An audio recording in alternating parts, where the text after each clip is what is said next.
Il était une fois une petite fille qui s'appelait Hélène. Elle vivait dans une ferme avec son papa, près de Mélona et du bois de Brocélium d'Ar. Quand sa mère mourut, elle venait d'avoir 5 ans. Incapable de pouvoir l'assumer, face aux lourds travaux qui l'attendaient dans ses champs, son père trouva une autre femme et se remaria. Mais le choix fut malheureux pour la petite Hélène. Sa nouvelle belle-mère ne brillait d'aucune gentillesse ou patience à son égard. Au lendemain de son mariage avec son père, elle prit la décision de la faire durement travailler à son service. Rien n'échappait à Hélène. Elle apprit à faire le ménage, à nettoyer les carreaux, cirer le parquet. Elle devait aussi prendre soin du bétail dans la grange, tirer le lait des vaches, et le week-end, elle devait livrer celui-ci sur le marché de Mélona. Si elle ne le vendait pas, elle était privée alors de repas. Malgré les efforts de la petite, les cris et les coups étaient plus souvent les récompenses de ces dures journées de travail. Quand son père arrivait à la maison, sa belle-mère lui offrait à cet instant de la nourriture avec parcimonie. Elle recevait des pommes de terre sans beurre, du pain sec, mais très rarement de la viande. Les galettes que sa mère lui cuisinait avaient totalement disparu de son alimentation. Même si son père se doutait bien de la mauvaise entente entre sa fille et sa nouvelle femme, il demeurait trop fatigué par les travaux de ses champs. Il élevait rarement la voix pour défendre son enfant face à sa marâtre. Dans ce contexte, Hélène possédait un ami qui lui apportait le plus sûr des réconforts. C'était un magnifique taureau noir. Pas un noir pour vous effrayer, mais un noir pour vous rassurer. Celui-ci était très âgé, mais il demeurait fort et parlait régulièrement avec l'enfant. Hélène venait couramment se réfugier dans l'étable quand la faim, la soif, lui serrait la gorge et qu'elle sentait venir des larmes à ses yeux. Des larmes qui ne lui auraient apporté que des coups de fouet supplémentaires. « Ne pleure pas, » lui dit le taureau noir. « Regarde dans mon oreille, j'ai quelque chose pour toi. » La petite regarda dans son oreille et découvrit de quoi apaiser son appétit. Le taureau noir lui offrait toujours de la bonne nourriture, bien chaude, accompagnée de quelques sucreries. Un matin, où la brume ne se levait pas et laissait une ambiance triste sur la ferme, Hélène entendit sa belle-mère dire à son père « Débarrasse-moi au plus vite de ce taureau noir.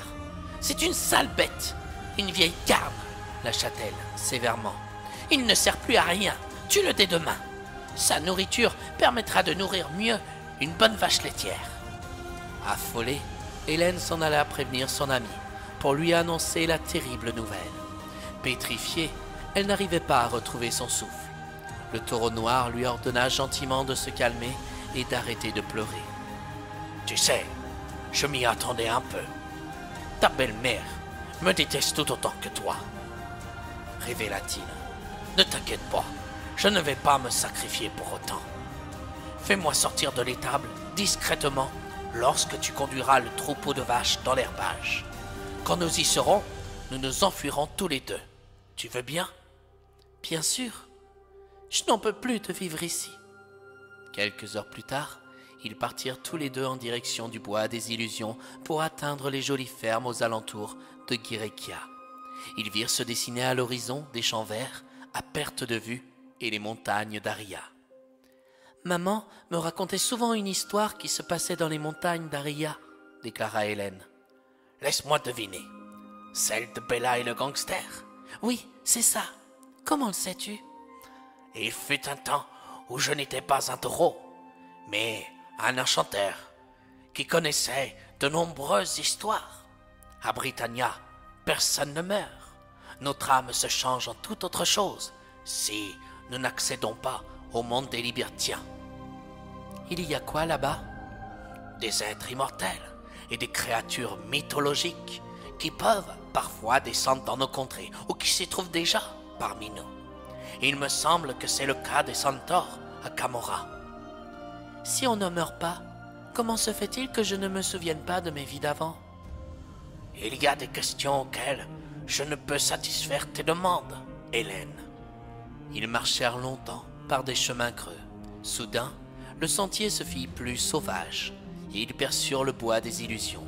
La journée s'achevait Hélène se trouvait affamée. L'oreille du taureau lui livra de grandes tartines beurrées accompagnées d'un bout de fromage de chèvre. Hélène mangea tranquillement pendant que l'animal paissait dans la belle herbe fraîche, toute parfumée de menthe. Quelques minutes passèrent et le taureau revint à sa hauteur en lui disant « Ton père doit certainement nous chercher. Il va nous falloir traverser le bois des illusions dans la nuit. Demain, tu essaieras de trouver une nouvelle ferme où l'on t'y accueillera chaleureusement. Et toi? Moi, je resterai dans les bois. Mais attention, traverser le bois des illusions la nuit est très dangereux. Les enchantements de cette forêt se réveillent la nuit et sont extrêmement périlleux. À partir de maintenant, tu dois m'obéir, d'accord? Oui. Monte sur mon dos et reste accroché à mon cou. Ne le lâche sous aucun prétexte, ne touche à rien et je pourrai t'amener à bon port. Hélène s'exécuta et monta sur le dos du taureau noir. Ensemble, ils rentrèrent dans le bois des illusions. Au bout de quelques minutes seulement, la petite s'alerta par le silence total. On n'entendait même pas les feuilles bouger. Soudain, elle crut voir la forêt s'enflammer. Le soleil couchant allumait mille feux sur les arbres parés de feuilles de cuivre. La petite s'en émerveilla. « Ne touche à rien !» relança le taureau noir. Hélène se contenta d'admirer les lueurs rouges, puis elle entendit le vent qui faisait résonner le métal des feuilles. Ils sortirent sans encombre du premier bosquet. La nuit tomba, et l'enfant commença à ressentir une immense fatigue. La forêt autour d'eux se faisait de plus en plus sombre. Cependant, la lune éclairait leur chemin. Hélène n'avait pas peur, car elle était avec son ami, le taureau noir, qui lui apportait toute la sécurité dont elle avait besoin. Subitement, tout se mit à scintiller. Les arbres se recouvrirent de feuilles d'argent. « Ne touche à rien, comme tout à l'heure, » répéta le taureau noir. « Si tu cueilles une de ces feuilles, un grand malheur tombera sur nous. » Hélène voulut obéir à son ami, mais elle n'avait que 5 ans. Elle désirait aussi profiter de la vie. Fascinée par le spectacle que lui offraient les arbres, elle ne put résister à l'envie de tendre le bras. Oh, juste un tout petit peu. Sa main effleura une feuille. Immédiatement, de gros scorpions et des araignées énormes jaillirent du sous-bois. Était-ce une illusion? Tous les insectes cernaient le vieux taureau noir. L'animal fit face et piétina avec acharnement ses assaillants. Les carapaces des scarabées craquaient sous ses sabots. Les queues des scorpions se redressaient pour lui porter une piqûre mortelle. Ne perdant pas son courage, le taureau noir continua à se battre. Hélène, muette de terreur, se cramponna à son cou et s'en voulut de ne pas lui avoir obéi. Quand l'animal écrasa le dernier insecte, il s'accorda une pause, puis il reprit sa route. Minuit était passé depuis plusieurs heures, quand ils atteignirent le bout du bois des illusions et les premières vallées du royaume de Guirekia. Ils crurent que le soleil s'y était réfugié, car les arbres, cette fois, se composaient de feuilles d'or. Hélène referma sa main sur une de ces feuilles après avoir demandé l'autorisation à son ami, le taureau noir. De nouveau, comme pour les feuilles d'argent, de terribles rugissements retentirent. Cette fois, le taureau noir dut affronter 4 lions furieux qui surgirent des taillis. Avec courage, il leur fit face, après avoir déposé l'enfant à l'abri, dans le tronc d'un arbre. Les 4 fauves l'attaquèrent et luttèrent habilement contre le taureau noir qui ne cédait pas. Les 3 premiers finirent par s'incliner. Lorsque le dernier retomba sur le sol, transpercé d'un coup de corne, le taureau noir s'effondra à son tour. Il possédait de nombreuses blessures profondes, son sang coulait. Il savait qu'il allait devoir rendre l'âme d'ici peu. Hélène s'agenouilla près de lui et pleura de chagrin.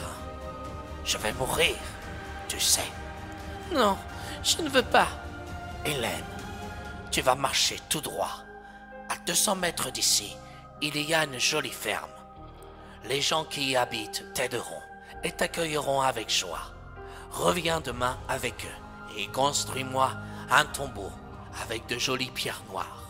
Chaque fois que tu auras besoin de moi, viens sur cette tombe. De là où je serai, je t'aiderai encore. Maintenant, va.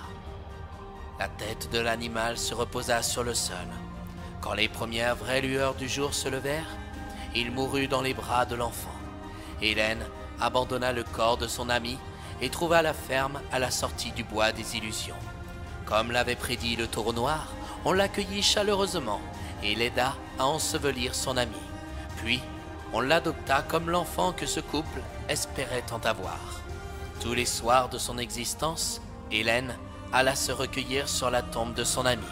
Chaque jour, elle lui raconta ses journées, ses joies, ses plaisirs et parfois ses doutes et ses peines. Cependant, l'ombre du taureau noir la protégea des mauvaises influences. L'enfant qui devint une jolie femme ne manqua de rien. Elle trouva même un homme gentil qui lui offrit de beaux enfants, une belle famille. Quand elle arriva à la fin de sa vie et qu'elle sentit que son tour était venu pour aller de l'autre côté de la rivière, comme on le disait dans la religion du triskéllisme, elle demanda à être enterrée près de son ami, le taureau noir. Aujourd'hui, à Britannia, il y a des gens qui ont vu, certaines nuits, près du bois des illusions, l'ombre d'un taureau noir et d'une petite fille rassurée. On ignore si leur amitié a survécu après la mort, même s'ils semblent toujours les meilleurs amis du monde. Lorsque certains perçoivent leurs ombres, on distingue qu'ils se parlent, mais nul n'entend ce qu'ils se disent dans leur contrée amicale.